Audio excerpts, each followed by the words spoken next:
Hi. இவங்க யாருன்னு தெரியுதா?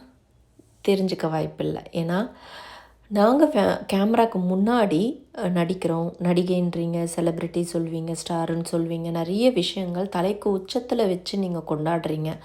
ஏன்னா, கேமராக்கு முன்னாடி நாங்கலாம் நடிக்கிறோம். உங்களுக்கு தெரியுது. பட் கேமராக்கு பின்னாடி makeup man, hair dresser, lighting மேன்னு சொல்லிட்டு நெறைய பேர் டைரக்டர், கேமராமேன்னு சொல்லிட்டு எல்லாருமே கேமராக்கு பின்னாடி நடிக்கிறாங்க. இவங்களுக்கெல்லாம் ஃபேம்ன்றது ரொம்ப ரொம்ப ரொம்ப கம்மி. ஸோ இவங்கள நாம ஷூட் பண்ணி இது போல் என்கரேஜ் பண்ணி எங்களுடைய இன்ஸ்டா பேஜில் போட்டு இவங்கள நம்ம பெருமைப்படுத்தக்கூடிய ஒரு இடத்துல நம்ம வச்சுக்கிறதுல எனக்கு ரொம்ப ரொம்ப ரொம்ப சந்தோஷம். இவங்களெல்லாம் நான் என்கரேஜ் பண்ணி இது போல் நான் வீடியோஸ் போடுறதில் எனக்கு ரொம்ப பெருமையாக இருக்கும்.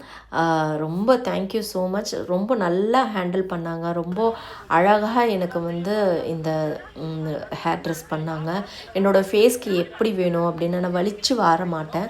ஸோ எனக்கு என்ன தேவை, என்னோடய ஃபேஸ் கட்க்கு எப்படி இருக்கணும், இந்த கேரக்டருக்கு எப்படி இருக்கணுமோ அதுக்கேற்ற மாதிரி ஸ்மூத்தாக பர்ஃபெக்டாக எனக்கு பண்ணி கொடுத்தாங்க. ரொம்ப கம்ஃபர்டபுளாக நான் ஒர்க் பண்ணேன்.